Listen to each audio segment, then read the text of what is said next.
Alrighty, hello.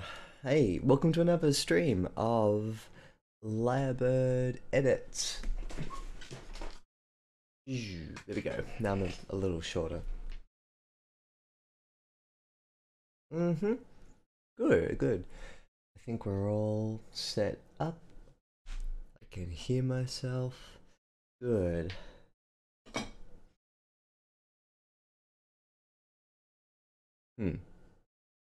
I haven't done a Sunday morning stream in a while. It wasn't last week. I think the week before I did one.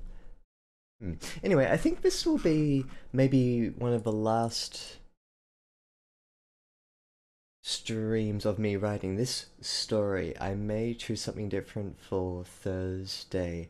Doesn't mean I'm not going to continue writing this story, or that I won't show any more of it off. But I think we've come to a natural sort of end point.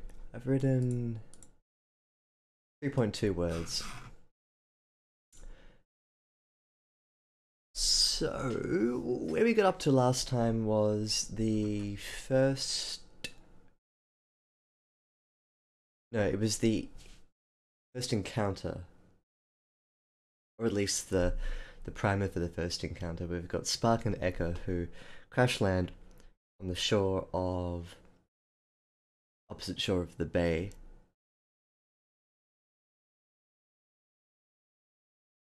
And then I have the new humans coming down and sort of being like, oh, here we are. But I don't like this. I kind of threw it in there just to cap off the end of this scene, but I don't like it.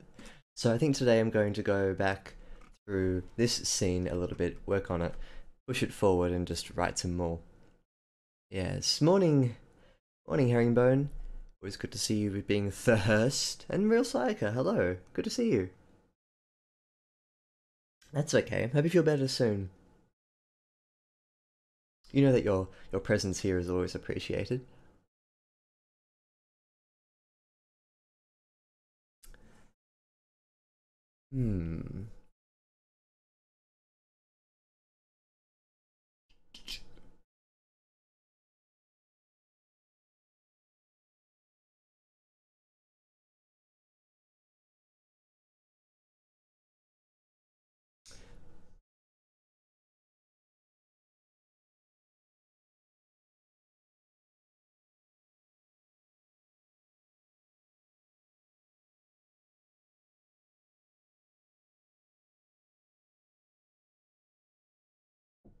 I might go back through this last scene that I wrote in the previous stream and do a very light kind of edit. I just want to get the feel for where I was. That's sometimes useful for picking off into a new scene, even if you only read back into the last paragraph and push forward. But I feel like I may need a little more.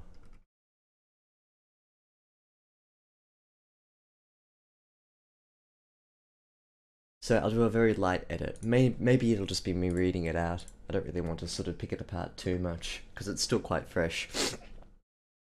Wind is total, on the back of a sizer, beating across the tips of the ocean. The great breath of the earth slaps cold and hard against their faces. Echo wraps a scarf tighter around her neck before drawing Spark in closer. So we've got a repetition there that I don't like. The child doesn't resist, but keeps his grip steady on the reins. Sigh's riding smoother than ever. The modifications on her wing architecture glow with a special neonal hum. I don't think neonal is even a word. Let me check that. Doesn't matter if it's not a word, it just, neonatal, no. Yeah, it's not a word, but hey, it is now. Great.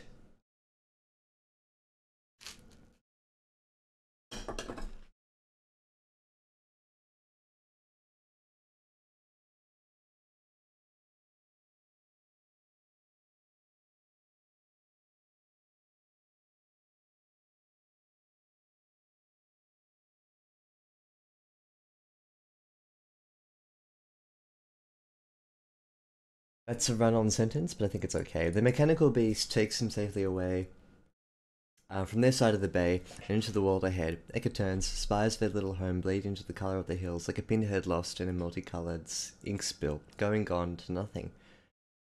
It ejects the computer on a wrist and makes a note of a travel time. 2 hours gone, 15 minutes left. So there's a disconnect here in time that I don't like.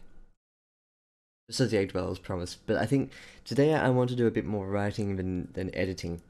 There are lots of problems I see here, notwithstanding the biggest one, which is the fact that they take off and then immediately it's 2 hours gone. So I need to fix that. So I make a note here to myself about fixing that. 2 hours immediately pass. What I might do is actually reconfigure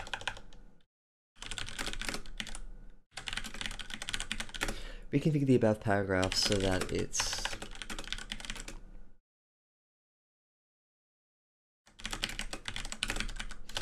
it reads as a past event. That might ease it. Else, I could also add some more into the start of this paragraph here. Just got 15 minutes left, just as the egg dwellers promised. Satisfied, the moon peers over the side of their insect and sees between the wing buzz how the earth curves around with them. That's a bit clunky. Oh, it looks pretty from afar. Bright fields, gentle trees, rolling plains. Up close, however, there is danger. Keep your eyes focused on the dead zone long enough, and you will begin to see the motion, the vibration of the earth. It is alive. It is ever-shifting and restless, and sometimes violent. Now, the earth begins to rise like a giant wrought from deep sleep. Ugly, staggered, heaving gasps wreak havoc with the form of the shoreline as the beast awakens. The earth comes alive as giant tendrils of land rise up. It labours the point. Like the scissor teeth of a sunken nightmare, the fingers of land break free and surge about. I'm gonna get rid of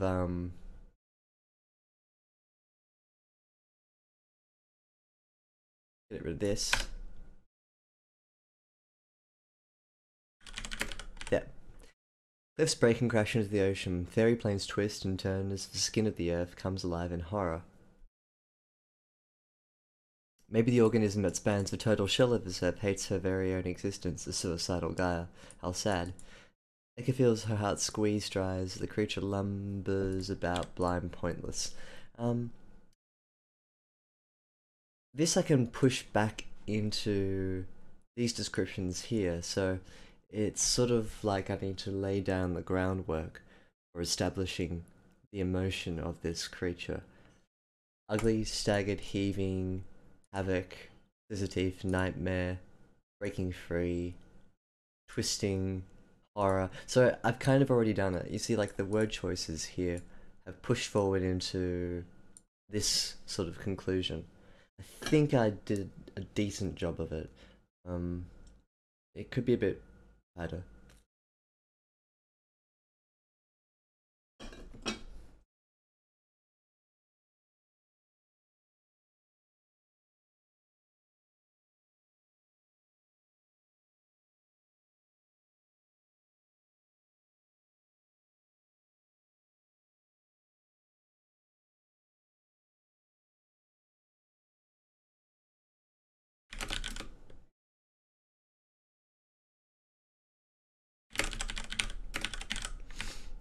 Make it a bit of a simpler question. Why is Lan so upset today? There are some questions that not even Eka knows the answer to, or at least the egg dwellers don't let her know. A giant pillar of water and spray rises up to their right. Before it grows time to think, she feels herself blinded in a moment of gravity-lurching philosophy. Lyre takes the reins hard and sees the dragonfly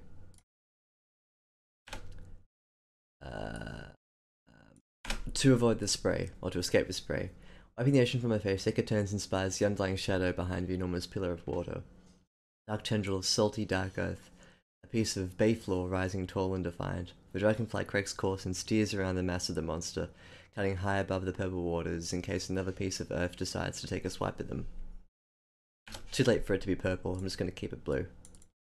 Eka hugs the charge tight and yells, "Keep straight, you're doing well. I thought we were safe today."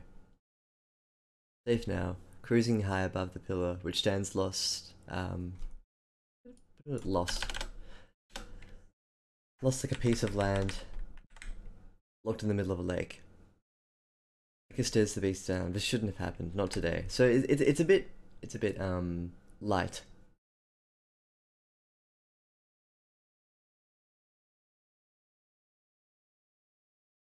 Suddenly, see, no one wants to use the word suddenly anymore. So we have to think of slightly more creative ways to push in an unexpected event. Sometimes you can just start describing it.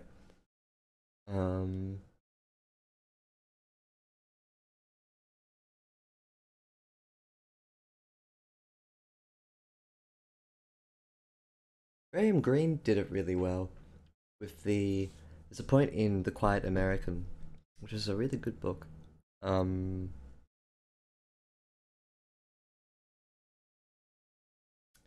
At which point in the story the bomb in central Saigon goes off. And I remember reading that section of the book and being really impressed with how quiet but how sudden it is. Like one moment you're reading something quite mundane, and then it's just the bomb does this, and then you're like, wow, okay, that happened.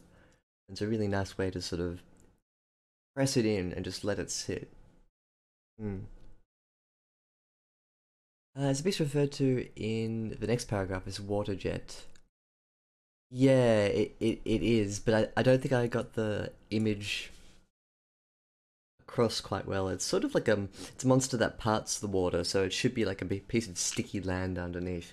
But I didn't get that impression across, did I? Cause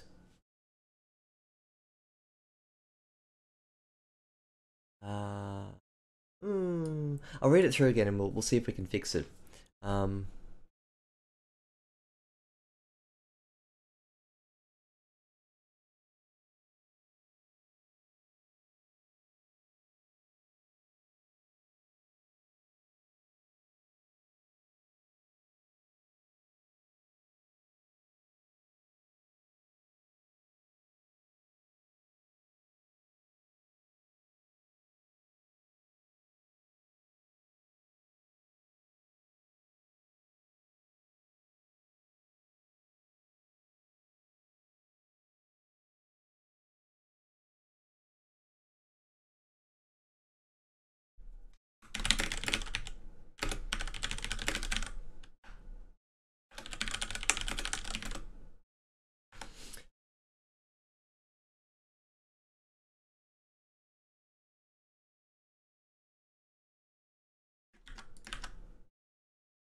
just trying something here.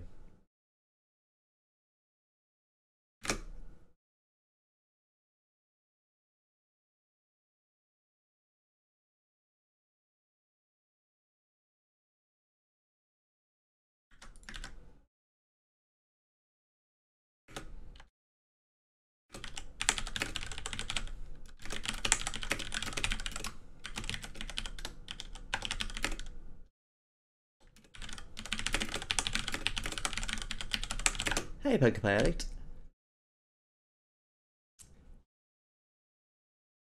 You caught us early in the stream today.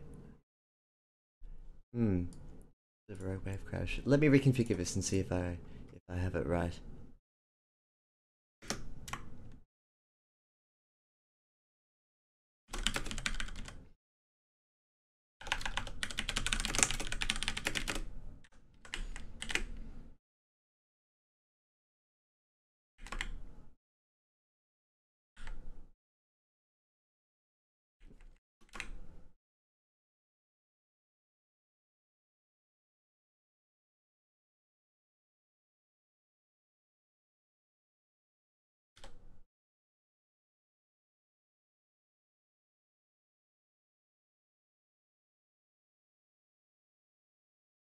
A cloud of water, so it's a bit more sort of temporary.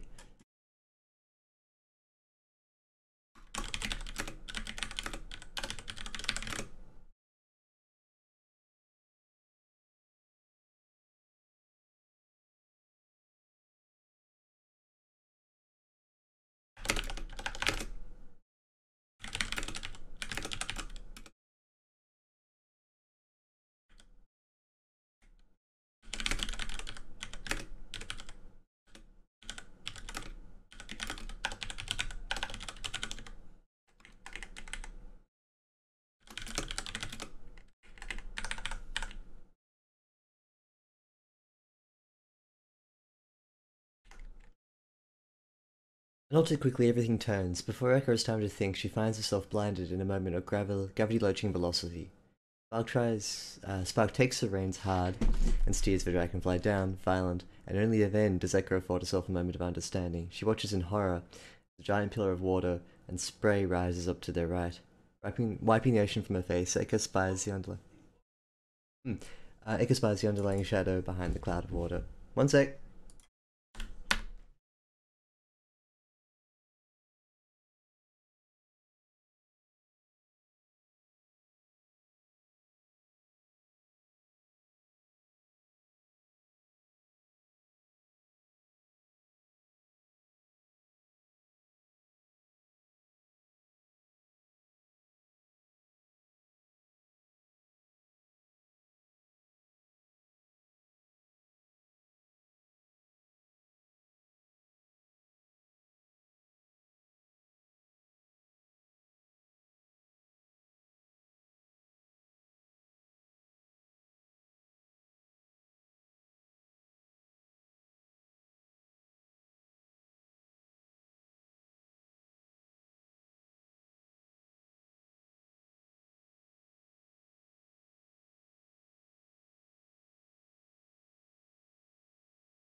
Okay.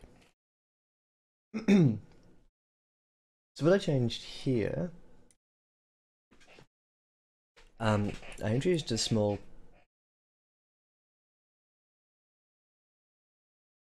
section at the beginning that still has a bit of mystery surrounding what's going on, but it hopefully ends quickly enough that everything kind of resolves. Hmm. Watches in horror. Okay, let's have a think about it.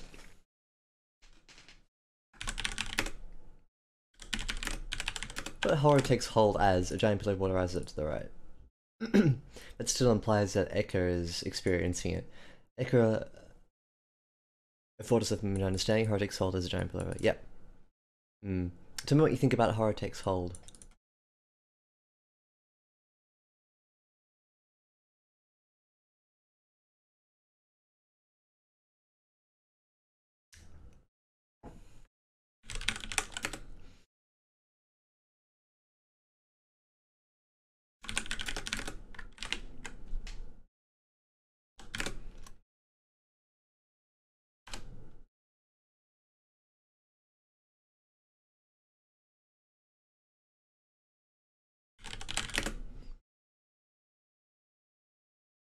Not with the flight path cleared, invaded by the gods. Yeah, it fits right with me a little more too. Um, not with the flight path. The flight path. Not with the flight path cleared and vetted by the gods below the earth. Something is very wrong. Before the woman can think of what to say, terrible sound cuts up from below. She looks down in time to see oop, more spray ejecting from the ocean.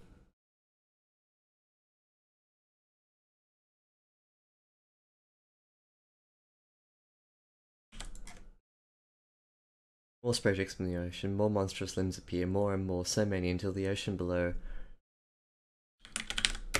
water below, is churned and white with foamy violence. The dark hands of the bay floor rise up and up like seedlings growing in fast motion to race to the sun. Nicker screams out, climb, and Spark kicks the dragonfly hard, reins back, lever pulled.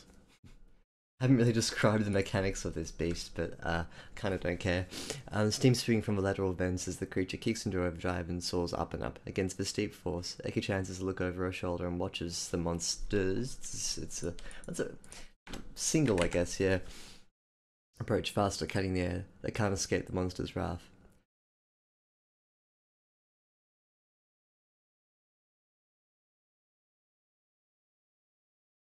Hmm. I'm quite happy with foamy violence. I like descriptions like that. I think they work well.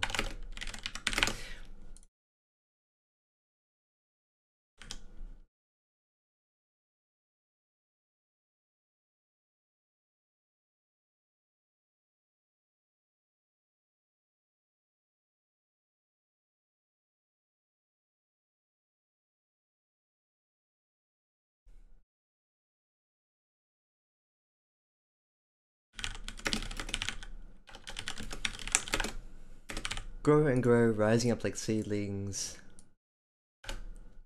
Fast motion to roast of a sun. I think that's better. Hmm.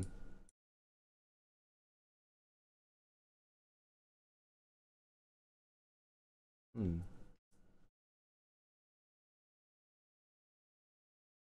I guess it's just another way of describing churning, isn't it? Foamy violence. Hmm. Besides her senses for danger, banks hard left. One pillar of earth rockets past. Then right, then straight down between the mass of earth. So I've got a bit of object confusion here. Um,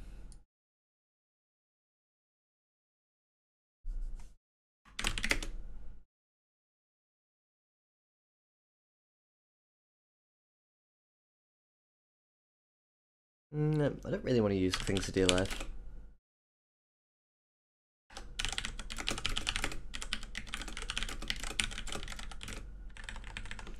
Bank right, then left. Bank right, then straight down between the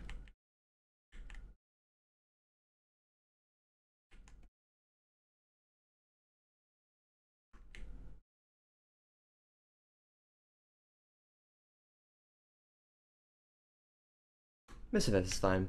But the by tendrils of land, mass of earth, tendrils of land. Between the mess is fine, but the tendrils of land are too thick and fast. I'm going to call them they. Refers back to the humans.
Same impression, but I don't think it's as wordy. But the tendrils of land are too thick, too fast, like a quickset forest with twigs and branches to snag the path of all that tries to escape.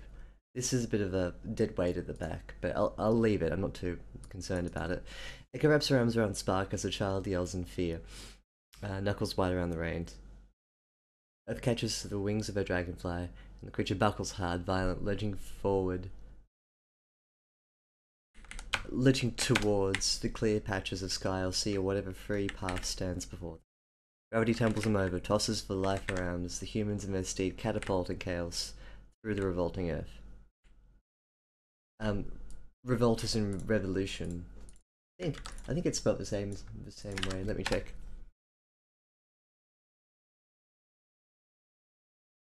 I didn't mean revolting, I meant,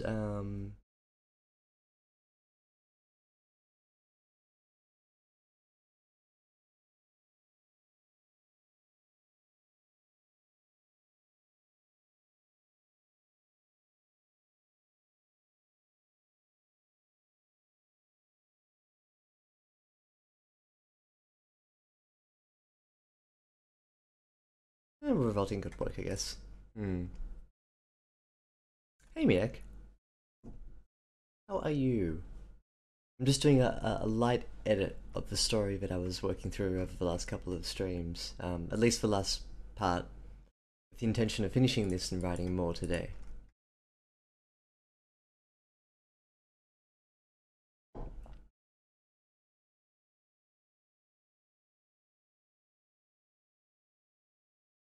Heart on fire.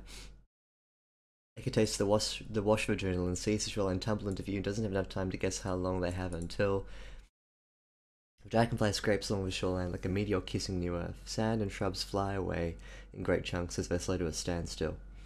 It feels in my cannonball around her skull, but there are no pains, no sharp aches. Eyes open now. She looks wild. Wild around her?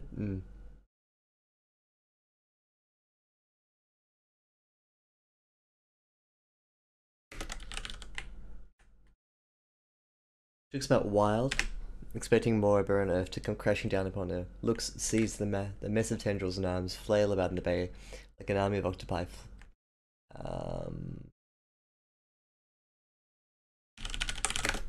Fighting above the waterline. Yet they make no move towards their crash-landed site. Simply they hold back as if content to watch. Mika turns back and finds the cuddled-up form of Spark in her arms, head between her bosom, arms tight around her. Safe, but with horror growing on his face, eyes wide, colour pale, as he murmurs to his guardian Sai, which is the name of their dragonfly. They dismount, which means rolling off the side and finding their feet. The dragonfly twitches sad upon the cut earth, wings broken, steam and ooze spilling out from the sides, her head twisted back and twitching sad. Spark leaves the woman's side and rests a hand upon the dragonfly's neck, giving the beast as she croaks sad.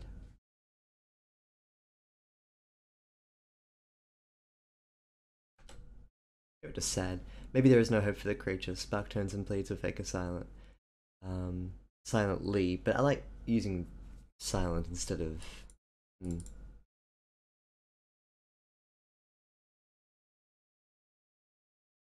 There's no hope for the creature. And then I've got this, which I don't like, but I'll read through it and explain why I don't like it. From behind them upon the hill of the shoreline comes a voice. Eka turns just in time to hear. Human voices, human figures and shapes. One man clad in wing-chewed rags, goggles resting upon his forehead, grey and grizzled. One girl wearing the colour of night, her eyes falling upon them with disdain with misfortune. And then this. So I don't like either of that, but I like that. I think they're decent character descriptions. So what I'm gonna have instead,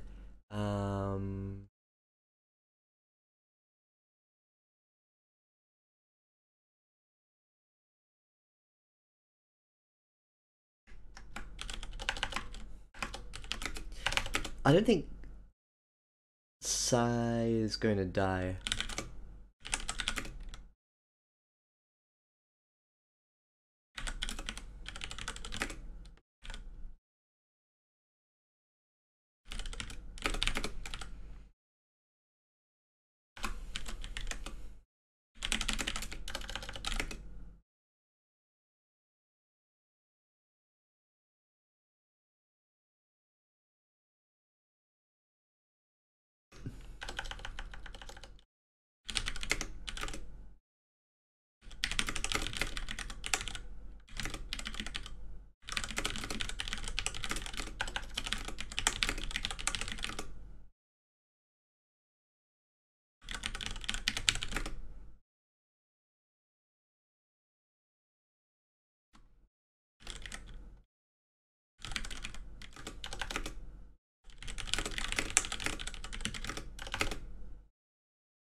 think that's kind of where I want to end it, with them being further away.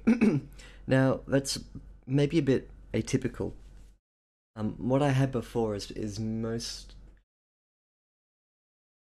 likely a better way to end it, but what I prefer about this way is that it adds distance and separation between the end of this scene and the start of this one, whereas I feel that um, if we ended it like what I had before, you lose the opportunity to crush their meetings together. Um, Here, what I can do is then describe their first meeting in a way that's a bit clunkier and a bit more against the grain. Because remember that these humans are very much not used to seeing each other, and I think before the impression that I had was a bit too much like when the humans met, it was just like a reunion or something. Um, it didn't feel as though it was monumentous.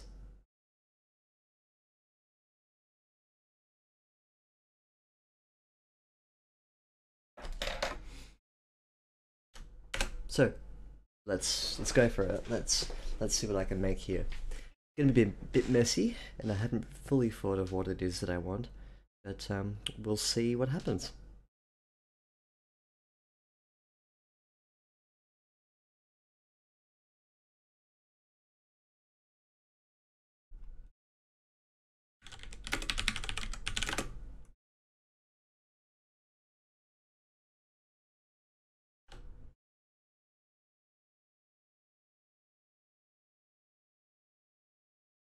Oh, that's the star should be there.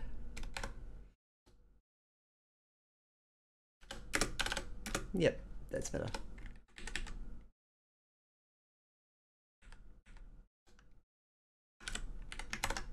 Good.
Okay, I just make a comment about what I did then. Sometimes when I write, I'll write a sentence that declares something and then immediately think of a better way to demonstrate it. So it's kind of like an autocorrect show versus tell. I don't know if you guys do this. Maybe not. Or maybe it's a really common thing. But sometimes I just need to sort of plot out in my head the progression of an idea from spinning a concept down into something a bit more physical, and I'll declare something and then go back and rewrite it. The guests don't need to be particularly perturbed. I want to change into whether or not they guess.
What on earth did I type?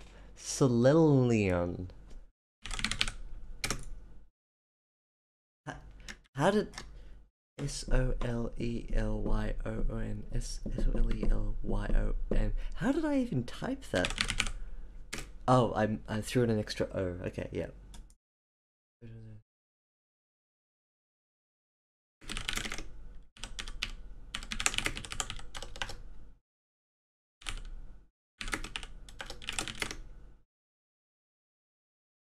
It does sound like a Pokemon, yeah. Solely on the boy. So L-E-Y. Solely on the boy. Thank you. There should be an on there. Good spotting, TTLACC. Very good. Hello, welcome to the stream. No child has her eyes fixed solely on the boy. Solely the boy. Yeah, I forgot the on.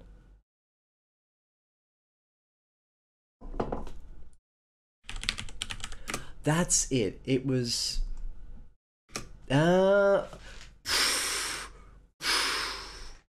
was trying to write solely on, but without a space bar.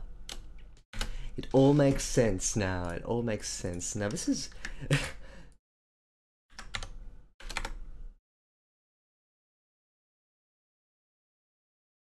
Scully is a word.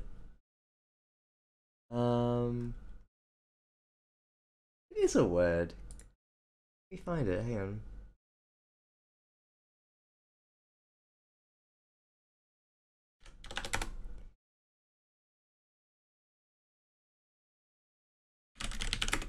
Skelly. It's like.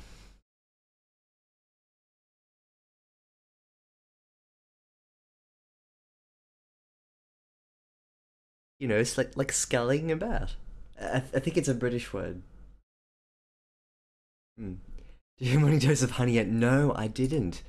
I'm actually off the Manuka honey, which may explain why I'm a bit scatterbrained. Um, I've been using so much honey for my gel insoles, keeping the arch of my feet nice and smooth. But yeah, I've been off the Manuka honey. It was really good for my sore throat. Maybe I should go and have a dose of Manuka honey.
I want to try and be fancy and think of like a type of cloth.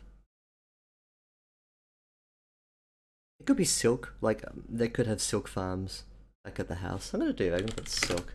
Um,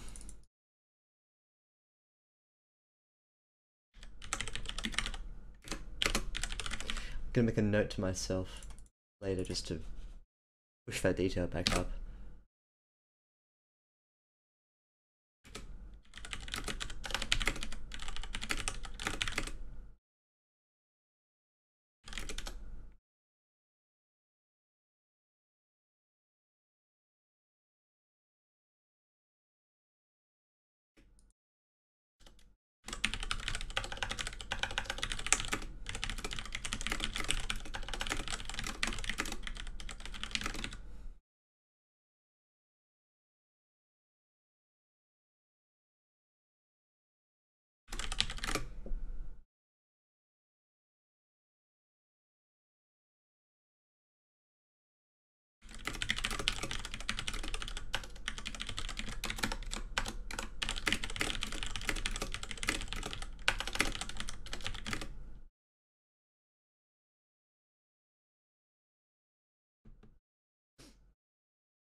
Could replace this with an M dash.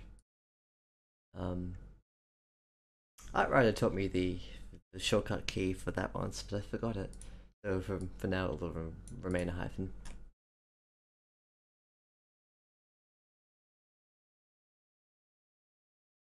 Now who's speaking?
We will just figure it.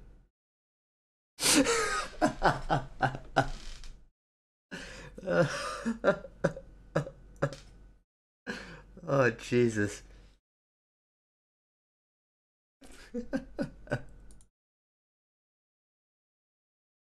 Wow. I don't even know what to say. My whole flow is ruined now. All I can think about is Shrek. Oh, 10151.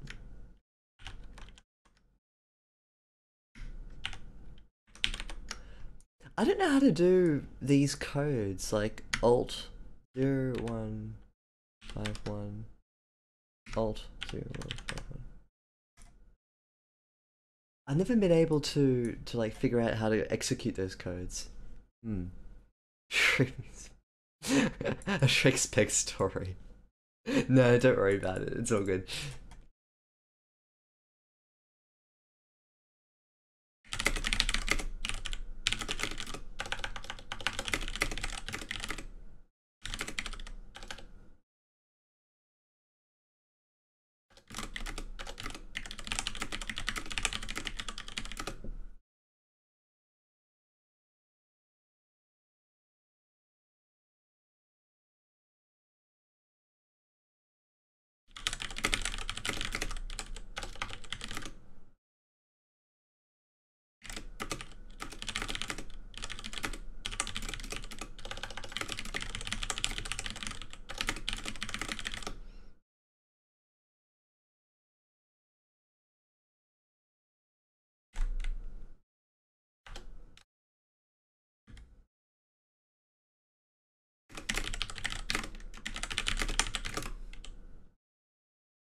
Hmm.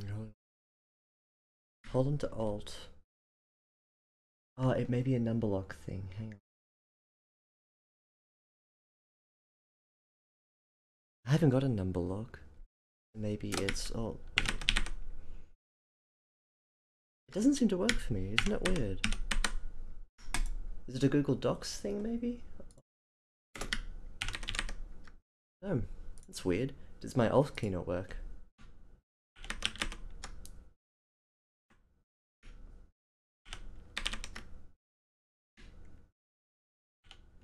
Oh. Nope. I don't know. Weird, right?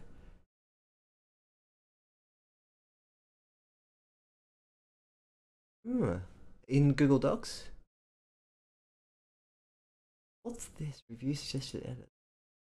Hey, no suggested edits. My job is done. Well, thanks for thanks for joining me. Yeah, what is this? Review suggested edits. I suppose it's the edits that I suggest, right? Oh, it's weird. Numpad. Maybe that's why. Because I haven't got a numpad on my keyboard. I've got a 10 keyless, so there's no numpad. It's kind of weird, isn't it? Can you do it using your the numbers above your keys? These ones? Yeah. I don't know if you could see that, but like the numbers that are directly above the letters, maybe you have to use the keypad.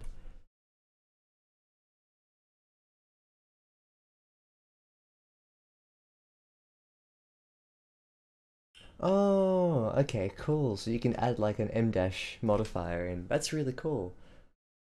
Put that in later. Once I figure out how to do a shortcut for M dashes. Nah, there you go. Interesting. So it's only the numpads. Huh. Kind of weird, isn't it? Well, we learned something today.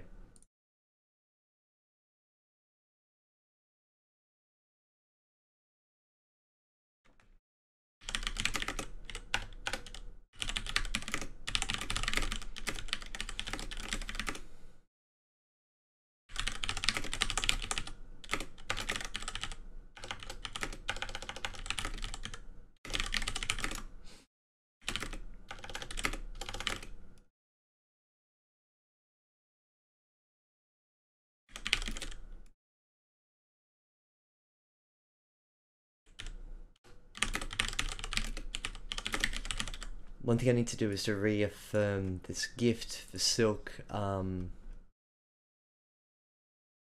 Just really make sure that in the previous scene, in scene number 2, that I establish this gift because it's coming up now and I haven't introduced it later. So it would be interesting to see what she's deciding to bring to these people as like a gift or like a tithing or something.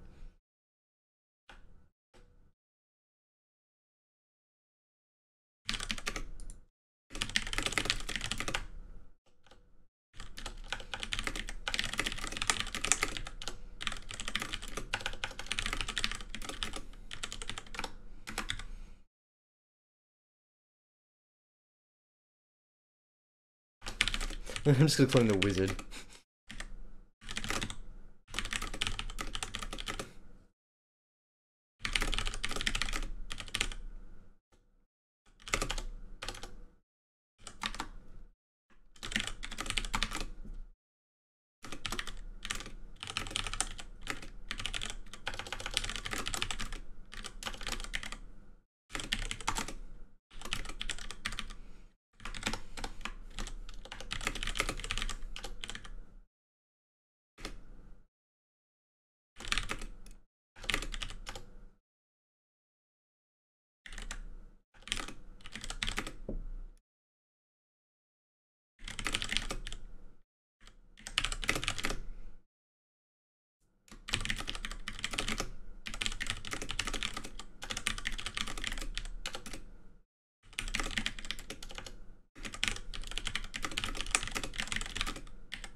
Lunch?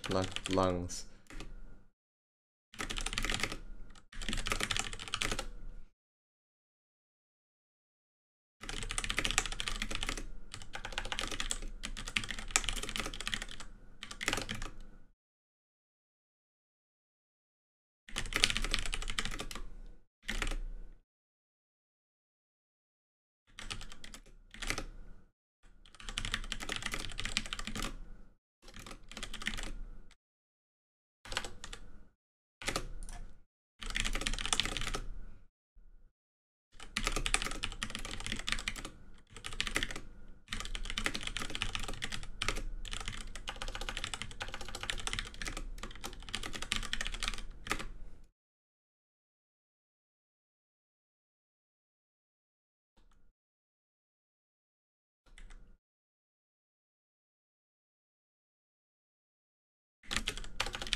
It is. It's organic and mechanical.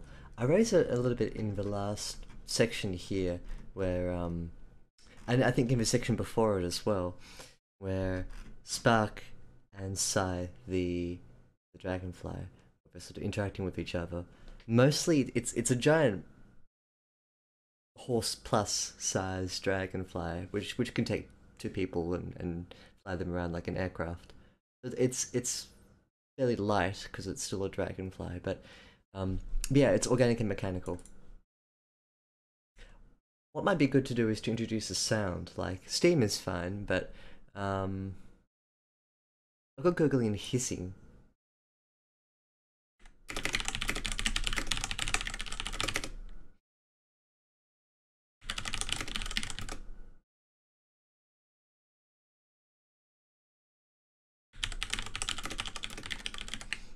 Chirping soft parts may be a way to emphasize that. It sounds a bit weird, but I might get rid of it.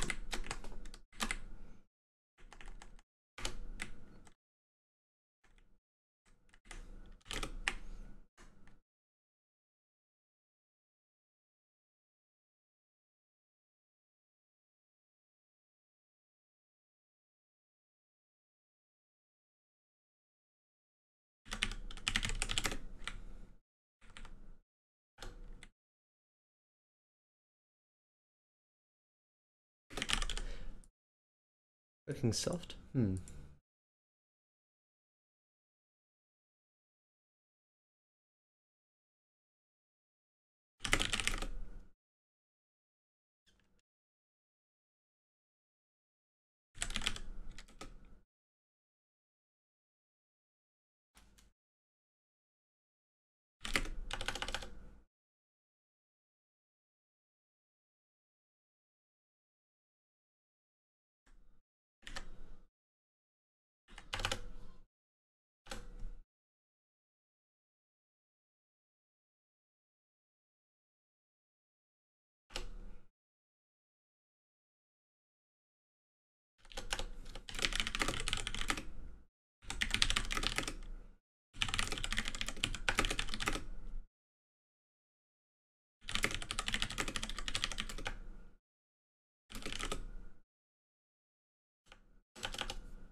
Hmm.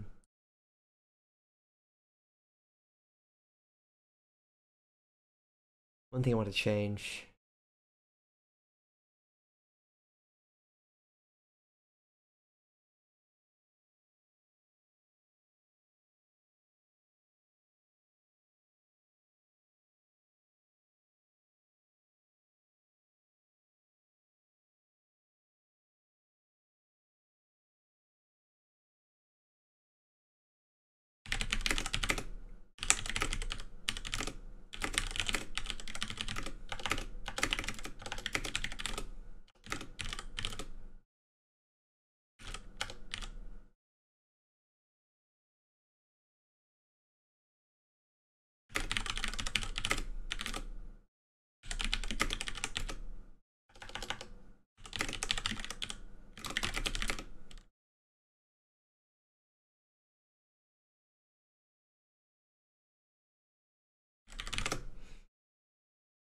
Maybe.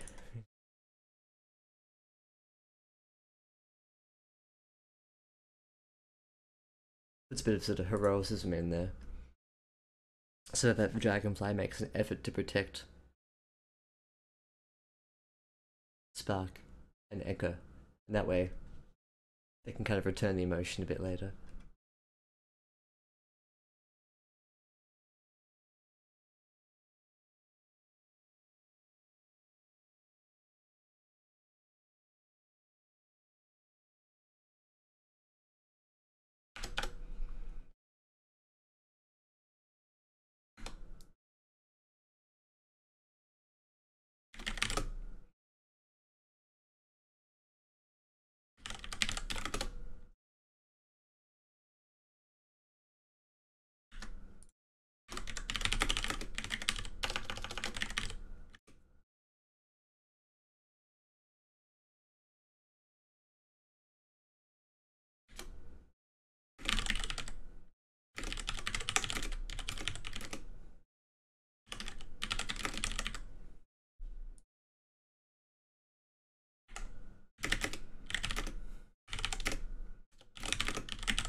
I mean, don't fret.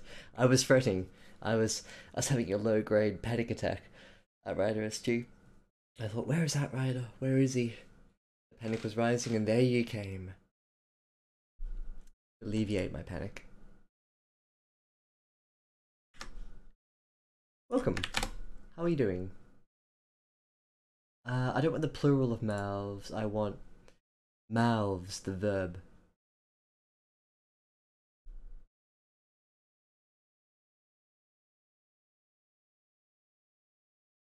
Mouth as a verb, please.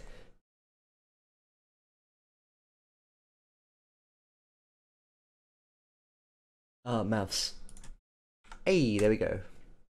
And it's still wrong. Okay, great. Great.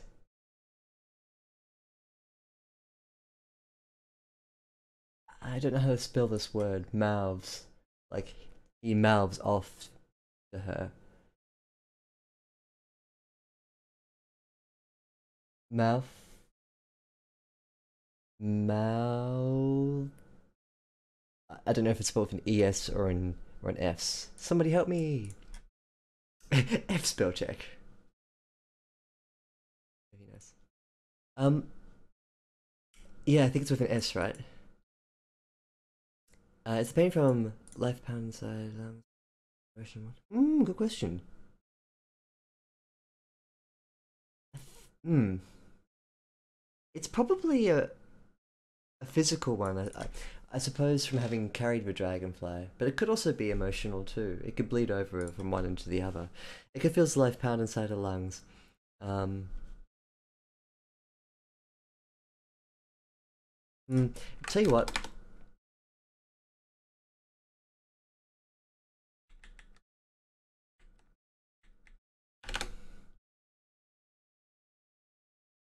Is it? Hang on. Is it F? Is it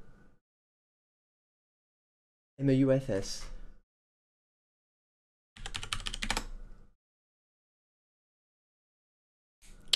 That's it. Where was it? It just looks bizarre, doesn't it? Mouths a few words.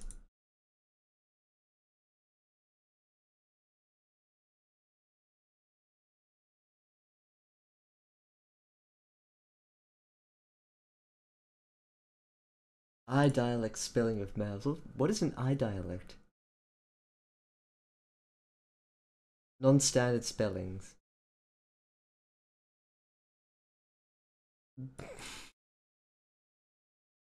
I've been bamboozled.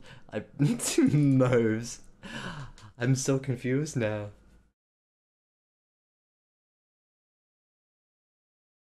That's a good idea, GTLACC. I like that idea.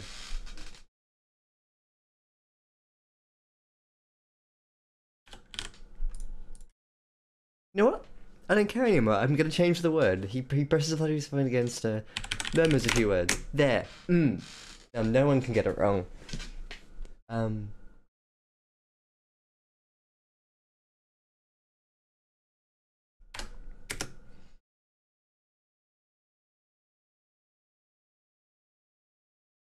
I like this better. Because then a small pain can be a bit like a big one comparing physical and non-physical. This actually makes it a little more difficult to tell. Eka feels the life pound inside her lungs like fingers of ice scraping her trachea. A small pain compared to plummeting full force upon the shoreline.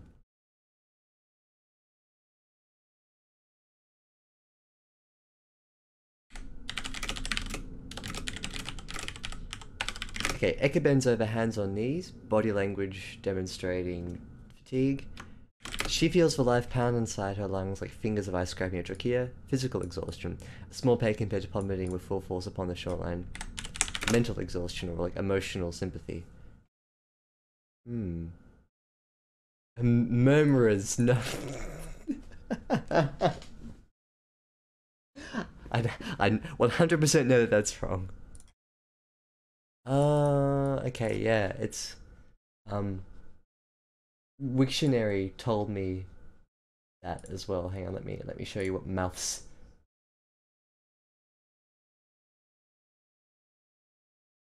Yeah, I've got Wiktionary open. I'm cheating as well, but when I looked up what mouth was, it's an African American vernacular. There you go, and it's an I dialect, and I got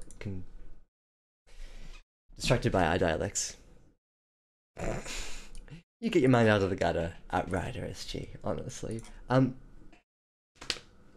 me a couple minutes. I just want to take a little break. Back in a second. $5 Shave Club.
Alright, thank you for bearing with me.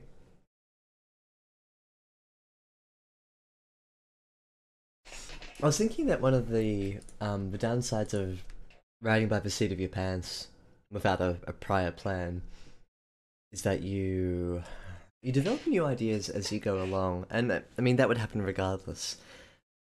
With a story that lacks a real structure, it means that I'm constantly thinking back into what I've already written and thinking of new ideas to plant earlier on that I can then push down into this part of the story here. It's not really a bad thing. I don't even know if it's a downside. It's just a side, a front side. I'm not really sure what I'm not going for. Hmm.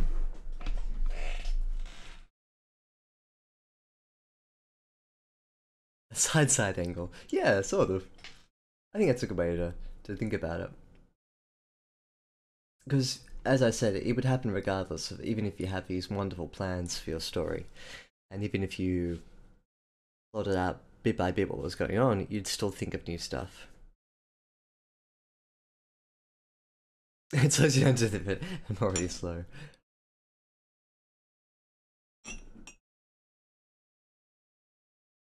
First thing that I think to do is to put a pin in those ideas, to remember them. And then when you finish writing or what you're currently writing, write it as though you've already incorporated those ideas and then go back and change it. I think that's what I do. Like what I did with this gift and with the silk stuff. Like right now it's all just very sort of entry level. Hmm. Start and end. Cool. I'm like that most of the time too. Occasionally I have middles or transitional scenes, but yeah. That's fun writing like that.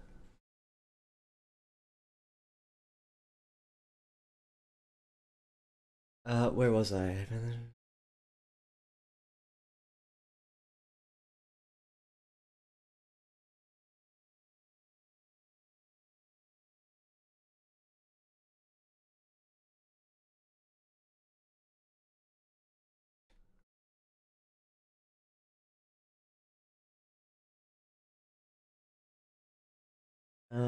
What's gonna happen next? I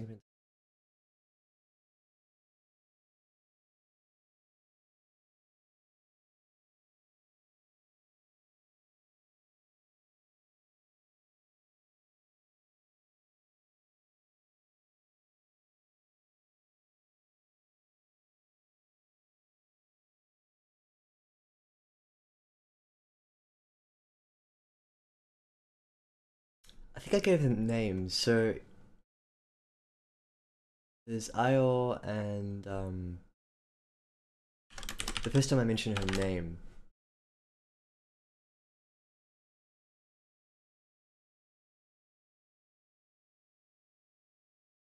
Ruben. Haha, what a terrible name. Great.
Tips between those.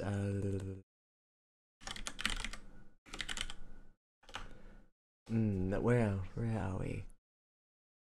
Oh, sorry, you're talking about yourself. Reminder notes. Looking at indents.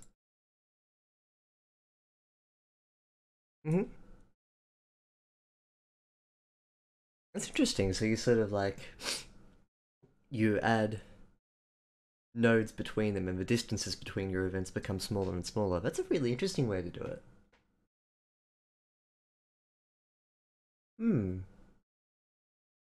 Like you're slowly carving out a path for yourself. That's kind of cool. As I always say, do whatever makes it the most fluid. Whatever feels good. I do what I feel like. Like that episode of The Simpsons.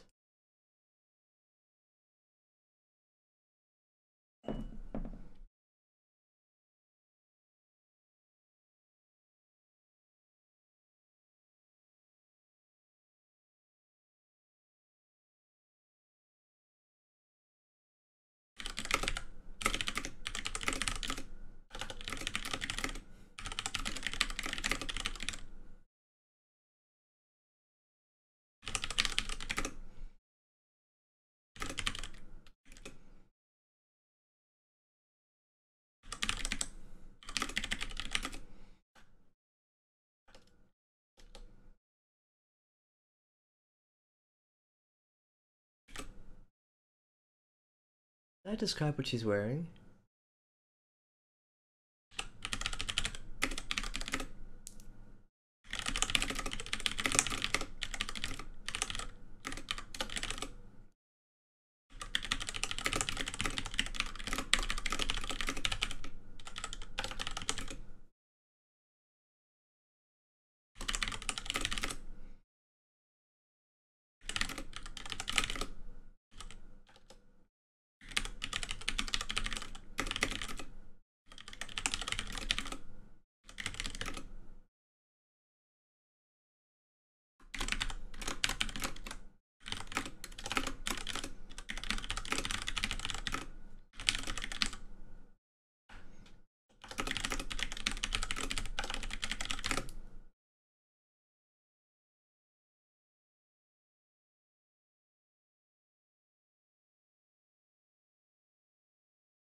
Peeing?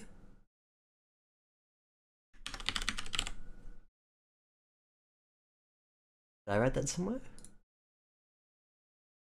Oh, unless you yourself are peeing. In which case, pee free.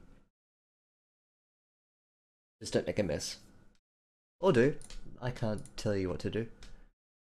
You're an adult. You can do what you like.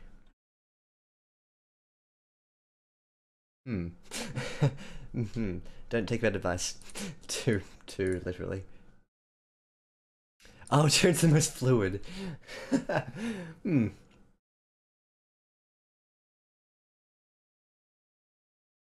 it's a decent way to generate fluid. I was gonna try and weave that into a joke about like writing lubricant. Like as a writer, you need writing lubricant to limber up the fingers or something. I don't know, but it just sounds weird and oddly sexual. Some people write when they're drunk. Um, it's a nice smooth segue. Um, I don't like apparently Hemingway wrote when he was quite pissed. I can't do it. Even like one drink, and I feel myself. Um, I don't get affected by alcohol in a very major way, but I feel like I don't operate as creatively as I do when I'm completely sober. So even if I have like a very light drink, maybe it's psychological, but I sort of feel like I don't have my full self here. Um, Creatively speaking, like functionally, I'm totally fine and I can operate under quite a few drinks, but it's just I feel like I don't creatively perform very well, whereas other people do when they're drunk. I don't know. People are weird. Exactly, yeah. Because writing lubricant does sound like alcohol, so I thought that was a pretty smooth segue. There's a game called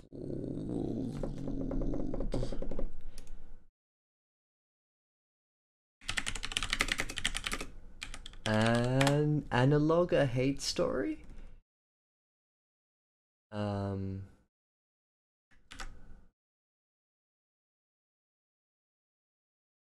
right, interesting. I can't write it all even after one drink. Yeah, it's funny, isn't it? Honey tea is my lubricant of choice. Yeah, good old honey tea. I want a honey tea. A hate story is a really good game. Um, I played a couple of years back, and Christine Love, I think, is the author slash developer of this story. It's more like a visual novel, which is a very specific style of game. But she apparently wrote this most of it when she was tipsy. Um, I think maybe because a bit of the content is was quite hard for her to wrangle with. Um, at least that's what she said. I may be misrepresenting her on this, but different people have different thresholds of what they can operate under when they're drunk. Isn't that weird?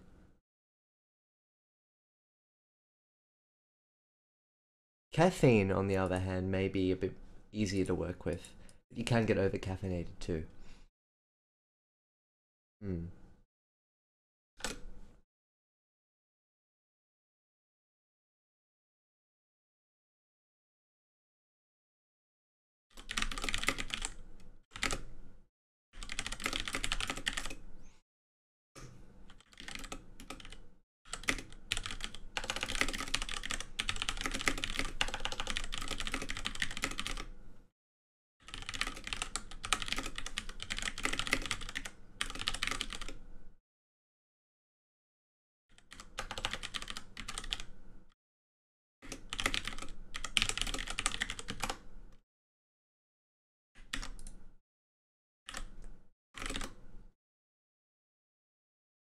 Hmm.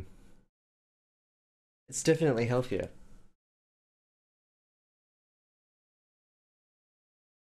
I think aside from well, they say wine is good for you because of the sirtuins, the class of protein in the grape juice. But realistically speaking, like alcohol offers mild pleasure for like long-term health detriments. So it's definitely something that you can live without. You'll be healthier for it, and probably richer too, monetarily, because alcohol's damn expensive. There was a good Reddit thread yesterday about the cost of alcohol in a pub and what people are willing to spend. Someone was saying that they bought a $35 jar of Pimm's and got two glasses from it, like one for their spouse and one for themselves. And then they thought to themselves, I've just paid $17 for a drink that wasn't very good. Um, hmm. Yeah, happy with a passion. Interesting. Yeah. Yeah, fair. I know he's talking about. I'm talking about proteins. You can't shut me up now. Story needs more protein.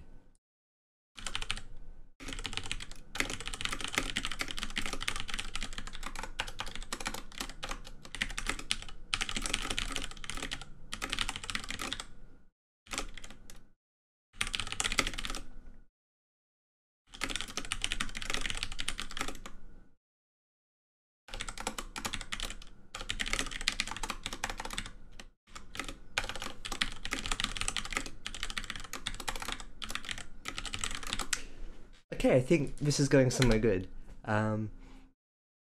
Nice gains, bro. You look like you have great proteins. um, but this actually gave me like a really weird sort of follow-on idea. Um, Yours kind of weird.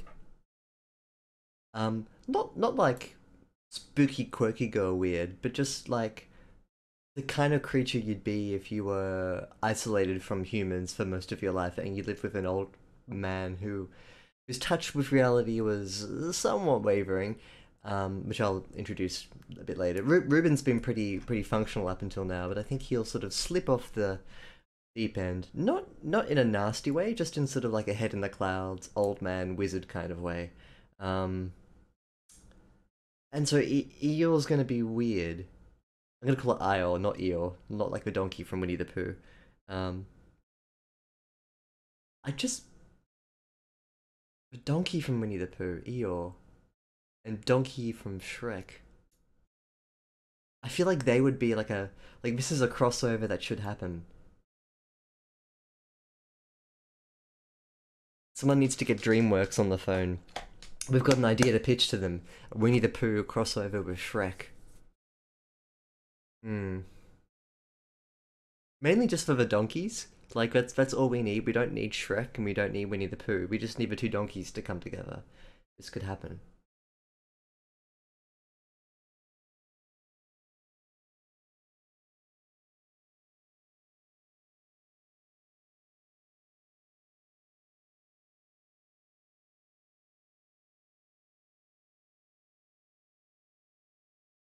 And so I'm just trying to think of what kind of weird thing she could say. Maybe in the reboot. Hmm. Young ends up more depressed by the end. Jeez, is it even possible? That's a bit morbid, isn't it?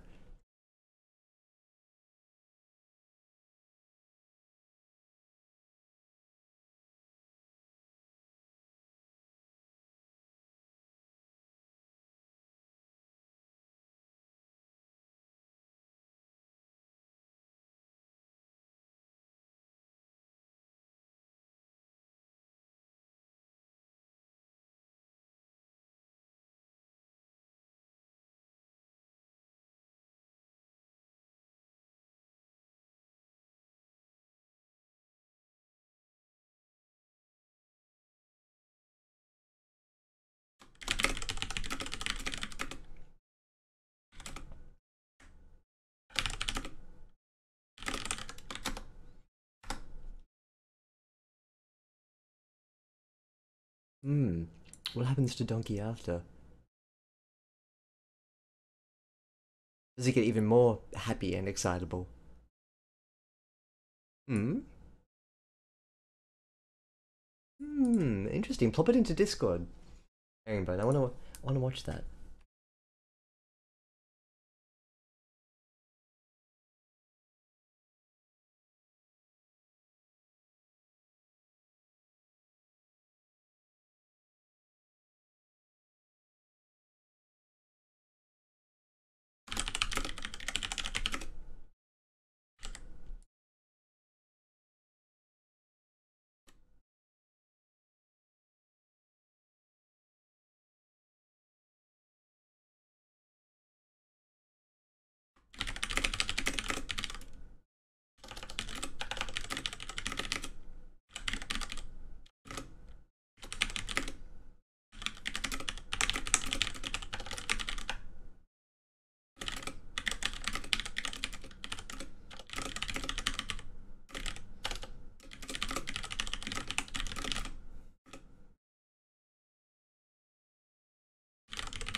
This isn't even my final form. We need to get every cartoon donkey that there ever was and just keep fusing them together.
Alrighty, I think this is probably more or less a note to myself rather than something that I want to keep in the narration. It's an idea that I had just then. It's more about how Eka's been protecting Spark from fully understanding what it is that this world is. She's kind of kept him in a bit of a protective lull, which is a really easy thing to do when there are only 12 humans left on the whole world. And so this is kind of more like a note for myself to read later and to push back into the front of a narrative. So I want a sense of innocence to pervade the interactions between Eka and Spark. That Spark is not really fully aware of much about the world. He's just a happy-go-lucky boy. No, like he's shrouded, and he has no curiosity about how the world works. He's just content. I want that to sort of start cracking a little bit as the story goes on. That's very hard to pull off, but it's an implication that I want to start to draw on. Hmm. I like it, Outrider SG. I like narrational interjection and fourth wall breaking and reader addressing. I think it definitely works best in first person. You can do it in third person, and it will then imply that your narrator is a character or, at the very least, an objective observer in the world. I know some people don't like it because it can kind of come across as a bit tawdry, but I think if you pull it off well, I think it can be really nice.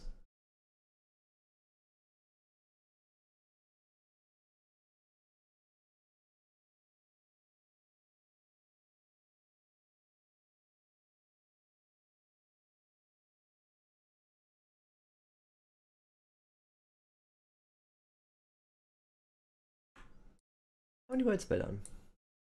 Ooh, 1,000. Neat.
Moisted.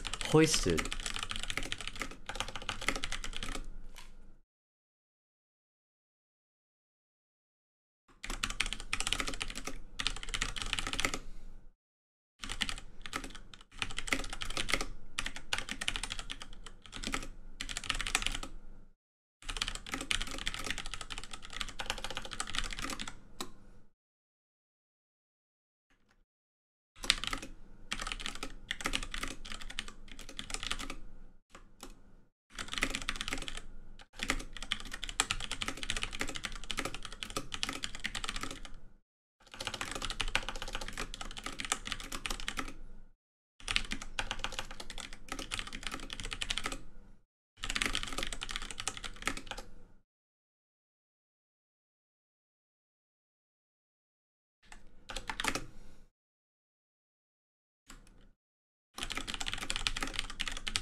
I want to think about something about this. Hello, Chocobo Ninja. How are you doing? How are you doing? I'm getting fairly close to finishing off this little part here that I've been writing today, which is 1,200 words, about 4 pages. It's a decent amount to get done in, I think, the hour and a half that I was working on it. Yeah. This is a bit of a strange story that I'm working on. It's about a bunch of humans who live, I guess, a bit of a utopic zoo Um, there are only about 12 of them left on the whole planet, and occasionally they're allowed to meet up. This is the story of, well, one group of humans meeting another and figuring out, I suppose, what to do with the remains of humanity. Oh, and there's like, within the whole structure of the Earth, like a post-human species that are living their lives and doing things and having fun, not being humans. But on the outside, in the sort of the remains of biology, there are a couple of humans left. What do they do with their lives? They ride around on giant metal dragonflies, is kind of what I've got so far. But, yes. It's a weird story. Oh, they're good fun to write. Nice. What are you working on? What kind of story are you writing?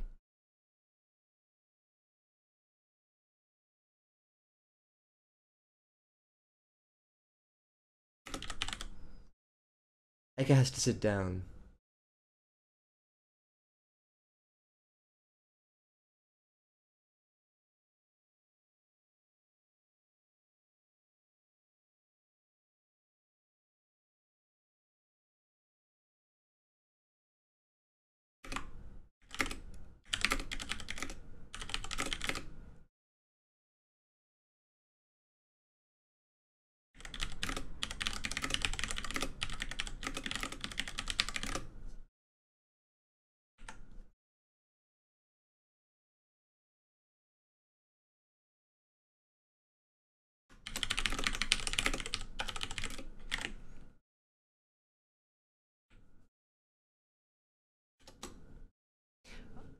I'm trying to repeat a bit like this, a bit like this, a bit like this. I think it works, but in a subsequent edit, I'll come back and have a look.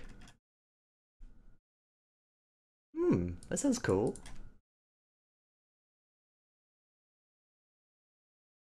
How far are you through it?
An E in it.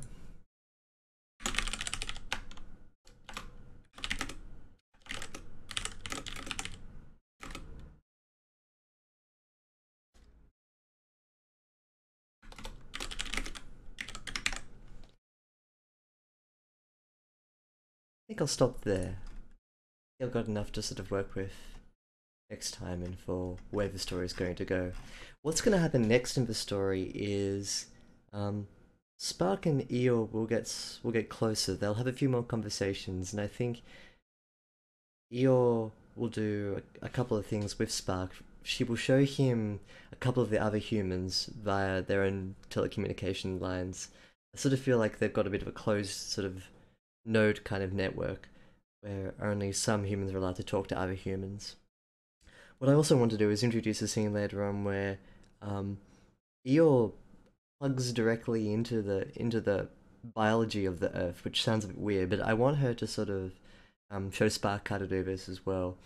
It's to let their I don't know how this is going to work, probably through some sort of like body-mind connection, but to effectively plug in to the mind that lives inside this Earth, the post-humanity, and they'll sort of interact with each other.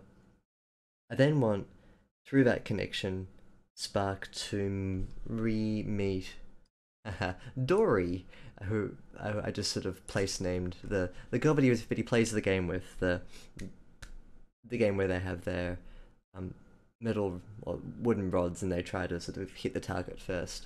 So I think I'll actually meet her. The story will sort of try and push to a conclusion fairly soon after, where it sort of talks about Eeyore and Spark are effectively being entrusted with a direction. They can either continue on furthering the line of humanity, which is, I think, something that Ruben and Eka kind of don't want. Maybe just from an exhaustion kind of sense. Like, humanity is just doing this thing over and over and over and over again. There are 12 of us on the planet, why bother? So I think Eeyore and Spark might try and find a way to push themselves and the remainder of humanity in with the post-humanity. And I think that would sort of look a bit like... I have no idea what it looks like. It's a bizarre story, but maybe it has to do with Dory, this girl that Spark was playing the game with. I'm gonna guess that it's about 20k, 25k words in total. So I'll post it up when I finish it, and then you guys can have a look at it. 5k in, nice, and a long ways to go. 80k, nice. Very cool, very cool. It's exciting being at the start of a story. And just having that sense after you write a little bit of it that, you know, yeah, this is good, this is where I want to go with it. It's a really exciting place to be. Actually, it's NaNoWriMo right now. And even if you're not doing NaNoWriMo, even if you're just sort of writing for fun, that early stage of a story is really cool. Alright, I'm gonna stop there. This Thursday, I'll try and rustle up a story to show you guys for editing. I'll go onto Reddit, or I could actually do Sean's story as well. If he would be okay with that, or I might get someone else's. I'll let you guys know. I'll do some chatting over Discord too. But thank you for being here with me while I bash out some very early initial ideas in this 5k's, 4.6k's worth of words. This is a weird story, and it's got some strange imagery in it. It's going in all sorts of directions, but it's fun to write. And it's cool to take a couple of ideas that I had in my head and just sort of try and plot it out a bit. Even if I haven't executed it properly, and even if I think of new ideas as I go along, that's kind of the flow of writing, and that's pretty cool. So yeah, thank you for being here with me, and for giving me good suggestions, and catching out my mistakes too. So yeah, we'll catch you guys on Thursday, okay? Cool.